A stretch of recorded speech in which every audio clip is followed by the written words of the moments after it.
Now, what was it about Martha and Giles Corey that made them so unpopular in the village? Well, quite a lot. Giles was known to have a violent temper and was generally very unsociable. He got into arguments with his neighbors all the time, calling them names. Giles was also accused of stealing things like tools from his neighbors. And in 1675, Giles beat a young farmhand to death after he stole some apples. The coroner ruled the death a murder, and Corey was fined, but no one ever looked at him the same again. Martha, Giles's wife, was generally seen as a social climber with a sneaky past. She had given birth to a son out of wedlock, who was allegedly of mixed race. Giles was her second husband, and he was already in his 80s when they married, so people whispered that she married him because he had one foot in the grave, and she wouldn't have to wait long to be in control of his money and land. Martha wasn't really an outsider like the others accused of witchcraft. She was a full member of the church and God-fearing, but she had made the mistake of saying she didn't believe there were witches flying around Salem using little girls as puppets. Her words got back to those girls, and they weren't happy about it. So, one Sunday during church services, the girls began their theatrics for all to see. They moaned, swayed, and threw themselves on the ground, crying in pain. Abigail Williams screamed that she could see Martha Corey flying around the room. Martha was shocked and tried to defend herself, but she was arrested the next day. During her examination, Martha asked the judges not to believe these hysterical children and told them there was no actual evidence. But as she spoke, the girls copied her movements, claiming she was forcing them to do so. Mercy Lewis, another one of the girls, said she could see a man whispering in Martha's ear, telling her what to say. When Judge Hawthorne asked if this man was Satan, Ann Putnam cried out that she could see a yellow bird sucking on Martha's hand. With no real rules, the colony had created the Court of Oye and Terminer to handle these witchcraft trials. In this court, there was no such thing as innocent until proven guilty, and a person could be put to death with any of the three kinds of evidence accepted by the court. First, a confession. Many of the accused gave confessions, thinking it would redeem them in the judge's eyes. However, Tituba, the servant of Samuel Parris, initially denied everything.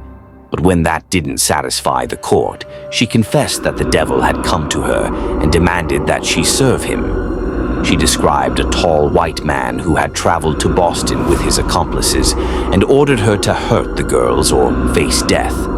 Tituba's colorful testimony did nothing but convince the court and the townspeople that there were indeed witches among them.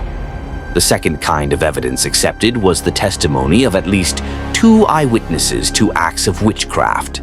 As the trials went on, the number of accusers grew, making sure there would never be any issue of having less than 2 girls pointing the finger at any one person. And third, they allowed spiritual evidence, meaning whatever these girls saw while being attacked by invisible forces was taken as fact, even if no one else could see it happening. Spiritual evidence wasn't used alone to condemn a witch, but with plenty of hysterical young girls running around, it could. The court also allowed causal evidence, which meant the past behaviors of an accused would be brought in as evidence. Abigail Williams claimed she'd seen a group of witches holding a devil's dinner in Salem under the cover of darkness. The court looked at the 9 people they had in custody and realized they needed to find the rest. Minister Deodat Lawson, who had left Salem after his wife and daughter died, returned when the witchcraft mania started.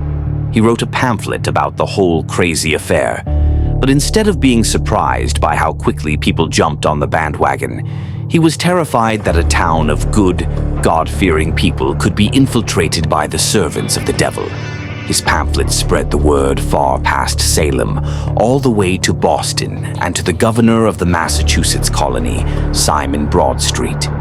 Broadstreet sent his deputy governor, Thomas Danforth, and 4 other men to the village to observe and report back.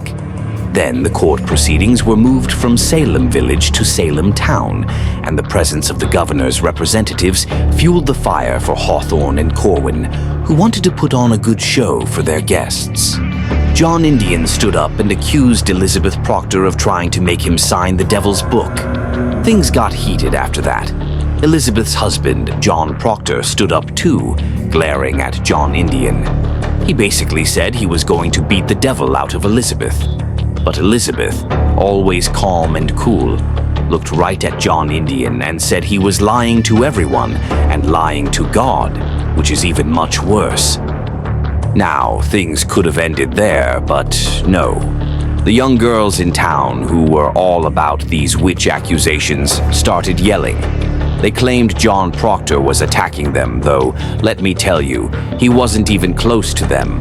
But in the chaos, poor John was dragged to the front and told to explain himself. His reply was that he had nothing to explain because he didn't do a thing. Then they made him recite the Lord's Prayer to prove he wasn't with the devil. Because, apparently, if you were working with the devil, you couldn't say it. John did fine, except when he said "hallowed" instead of "hallowed," and people gasped like he just confessed to being a full-blown witch. Everyone freaked out over a simple slip of the tongue. Meanwhile, Ann Putnam, a grown woman of 30, mind you, and her daughter Annie started waving their arms around like they were fighting off an invisible ghost. They screamed that Elizabeth Proctor's spirit was trying to silence them. Honestly, it was chaos. Both John and Elizabeth were arrested, and it was Mary Warren, their servant girl, who had to go home and tell the kids that their parents wouldn't be coming back. Mary, who had once accused John Proctor of flying around the room and trying to sit on her lap, was also on thin ice. But John threatened to beat the devil out of her, and she, miraculously, got over it. Then she taped a letter to the church door asking everyone to thank God for curing her. Sounds sweet, right? Well, nope. Salem was not impressed. Reverend Samuel Parris, the guy we fully blame for all this mess, wondered how she got better so fast, thinking maybe, just maybe, it was the devil at work. Fast forward to the Proctor trial, and poor Mary was now testifying against her bosses to save herself. She said they made her sign the devil's book, but the other girls in town, jealous of how quickly Mary had recovered, turned on her. They claimed she bewitched them too. They even fell to the floor during the trial to show everyone how Mary was hurting them at that very moment. It was like the world's worst theater performance, but people believed it. Panicked, Mary confessed she had touched the devil's book, but insisted the Proctors forced her to do it. Now remember, everyone in this town loved to gossip. They didn't have Netflix or the internet back then, so rumors were their entertainment. Mary knew this. She started accusing as many people as she could to stay out of trouble herself, even pointing fingers at Giles Corey and his wife, Martha. Giles, who was a tough old man, didn't believe the whole witch thing. But one night during Martha's trial, he claimed she stopped him from praying. He said, "I couldn't get the words out," making everyone in the court suspicious of her. Still, Giles later refused to testify against his wife when he was put on trial. Too bad for him, because it didn't save him. The court had a fun little punishment lined up for him. It was called pressing, where they lay a big board on you and pile heavy rocks on top until you confess or, well, you get squished. Giles Corey refused to confess, though. With every rock they added, he just gritted his teeth and said, "More weight." A tough guy till the very end.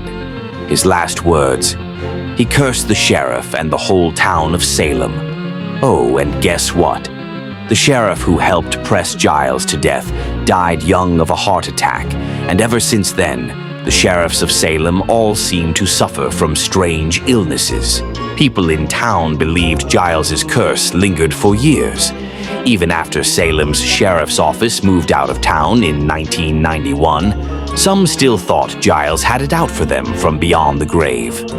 Years later, the town realized they might have made a mistake and so they had a special day of prayer and fasting called the Day of Official Humiliation. But no amount of skipping meals could undo the damage. They'd hung innocent people, driven by fear, gossip, and made some really bad decisions by grown adults who should have known better. In the end, the people who were safe during all the madness were the Putnams and Samuel Parris. Meanwhile, Giles Corey's spirit, they say, still pops up right before tragedy strikes, pointing toward Gallows Hill where all those poor souls were hanged.